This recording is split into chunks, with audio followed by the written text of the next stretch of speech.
This is a valuable lesson I learned, and I want to share a story with you so I can give you something to relate it to that will kind of make more sense. I was told early on that there's oftentimes things that we keep in our lives that, for whatever reason, although we know they're not working for us, we continue to keep them in our lives because of comfort, ease, whatever it might be. And early on in life, I really didn't know what that meant. It was down the road, it was later on when I realized what this actually meant and how often so many of us do it, myself included, and how detrimental it can be over the long run. In the short term, we maybe don't realize the negative effects of it. But over time, those negative effects compound and they can lead to a situation where we are experiencing a major breakdown. So, to illustrate this story, and I'll get back to the true lesson I learned, I'm going to tell you about something very simple. We have a warehouse with 221B Tactical, and we have a fulfillment center. And in that fulfillment center, early on, we purchased a vacuum. Stay with me here. And it's a little cordless, vacuum, stick vacuum that to clean up little stuff from boxes coming in, packages coming in, things like that. And it was cheap, it was inexpensive, and it was just really something we got early on for the team to use in the warehouse for little messes. Over time, this vacuum, because it was so cheap, the suction started to wane. And then, a wheel fell off, and then the canister where the dust collected wouldn't kind of attach right? But we all talked about at some point replacing the vacuum. Anytime anyone used that vacuum, it was like, oh, we got to get a new vacuum. We got to get a new vacuum. However, we never got a new vacuum because we never got rid of that vacuum that was there. It was just sitting there. We just never got rid of it. It wasn't something intentional. It was just something because we got used to it. And every time anyone used that vacuum, especially after the wheel fell off and the suction started going lower and lower, people would be vacuuming and it was doing a worse and worse job. So what does that mean? The worse the vacuum is functioning, the dirtier the floors are being left after you use said vacuum, right? But everyone just kept using that vacuum, and no one was taking the initiative to say, "Got to replace this thing. Got to place an order, replace it." So what happened? Weeks turned into months, and months turned into nearly a year of people using this vacuum that was simply not adequate. But everyone was continuing to use it because it was just there. It was there, it was easy, it was comfortable, everyone knew where it was, everyone knew how to plug it in to recharge it. And although it wasn't really meeting our needs anymore, in fact, it was kind of taking us backwards, everyone kept using it. And it was just hanging around. It was just hanging around there. So finally, one day, of course, I'm the owner. I went in and I saw that the vacuum was still there, and I don't care. I go in and if I see something's a mess, I clean it up. I don't care if I'm the owner and the CEO. And I went to grab that vacuum, and I said, "My God, you guys are still using this vacuum?" Everyone was like, "Yeah, well, kind of." And of course, multiple people have the authority to replace this vacuum. By the way, not just me. So right there on the spot, as I took the vacuum with one wheel and a bad canister and poor suction, and I was about to vacuum, I said, I got to stop. This has got to stop, because I was now just coupling to that pattern. And so I said, okay, I'm done. So right there, pulled out my phone, went on Amazon, ordered a new vacuum. It was literally there the next day. The next day, it was a much better vacuum, and it was had twice the suction and had a beautiful canister and the whole whatever.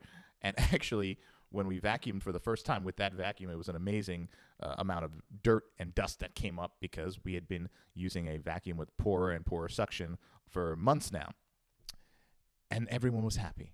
Everyone was almost rejoicing, like, oh, got a new vacuum. Now people were excited. People were excited to vacuum again. Where before people were like, oh, I got a vacuum. I got to use the busted vacuum. Right? No one wanted to do it, right? It wasn't fun. It wasn't doing anything. When you're vacuuming, you go over a piece of styrofoam that's like this big and you vacuum it 3 times, it's still there. It gets annoying, right? So it was almost like a little bit of a joke, but it was a great metaphor for how we are sometimes in our lives. And I learned this early on. And of course, this resonates most with people we keep in our lives. There are, and this is a lesson that was taught to me by my mentor, there are people we keep in our lives that over time, maybe in the beginning, they were someone that we had a good relationship and there was, a mutual benefit to the relationship. But over time, we grow, and maybe we grow away from that person. We grow, we're going into a different direction, and that person is not launching, whatever it might be. But because of that comfort and ease, because when we want to go back to that person, they're always there, right? They're always there to grab that drink, or they're always there to, vent that, frustration or complaint to. They're kind of always there hanging out. But really, like the vacuum, they're not there to help us grow, and they're not taking us in that positive direction that we need to be. So we do it a lot with people in our lives. And right now, I know you can think about someone that you are keeping in your life that, not trying to be bad about it, but you're kind of trying to elevate, and they're not coming with you. They're not supporting you. They're not that support structure you need to be. They're kind of just hanging out, and in some cases maybe they're trying to pull you down or hold you down. And we feel bad. For some reason, we feel bad. I think there was an element in the warehouse of feeling bad replacing the original vacuum that opened up the warehouse and did so well for us for so long.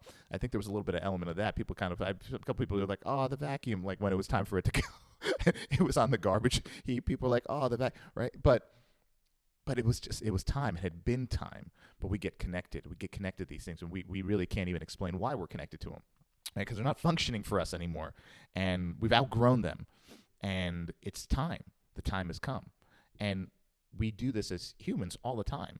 However, I realize the top 1%, they don't do this. They're very good and very quick at moving away and pivoting away from these things. So someone who's top 1%, the second they realize that that vacuum was no longer performing and giving them what they needed to get to that next level, to giving them to take care of that concern, boom, the vacuum's replaced, right? And it's not to say you're replacing people in your life so like that, because human beings are different. But we all know we have people in our lives that we're just keeping there that are not benefiting us. They're not taking us to that next level. They're not taking us to that level where we need to be at to grow, to become a better version of ourselves. They're in some cases holding us back. And we know who they are, but we're just not doing anything about it. We're just leaving them there. We're just leaving them there, and we're continuing on down the road with them.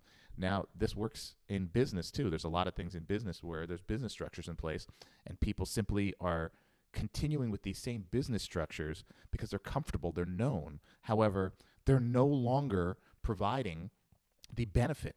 They're no longer providing that growth. They're no longer adding to your scaling plan.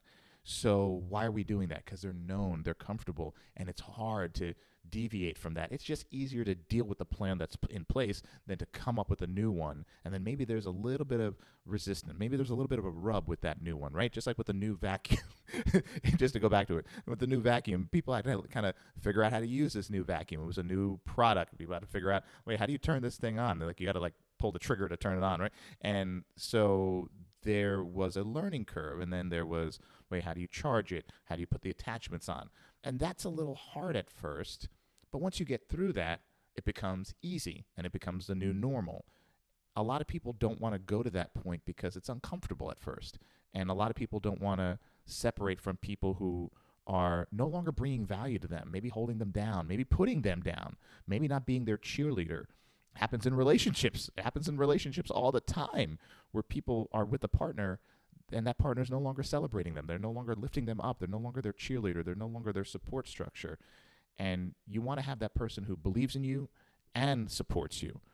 Having someone who believes in you but doesn't support you, that's not good. And having someone who, yeah, they kind of support you but they don't really believe in you, well, that's not good either. You want that combination. You want that structure to help you grow, help you succeed, help you launch, help you get to that next level where you want to be, whatever your goals are. So just take a minute now and think about what in your life is that vacuum. What in your to say this vacuum is something that has suction, right? It has suction, it's sucking up dirt and debris on a warehouse floor. But for a lot of people, that person in your life is sucking the life out of you, and in some cases sucking your dreams out of you and really taking your energy out of you. And I've said this before, I don't know who said it, and I've repeated it. If you're tired of people sucking the life out of you, stop giving them the straw. That's the best way. So hope this little story helped, and it's something that definitely helped me early on in my life to help change my life, and I just wanted to share it with you. So hope that helps. I will drop a couple links below to or up above to a video that ties into this one. And if you have any questions or you want to share something in your world that relates to this vacuum, for most people, when I talk to, it's a person in their world, but it could not be a person. It could be a thing in their world, right? Maybe it's time for you to upgrade your computer, and you just attach to this thing, and you get that new computer. It's more powerful, it's faster, and it helps you open your eyes to a whole new level of capacity and helps get you launched to that next level, whatever it might be. So share, drop a comment below. Let me know what is in your life that you want to move past, and declare it publicly, and let's get through it together. All right, thanks for watching. I'll see you next time.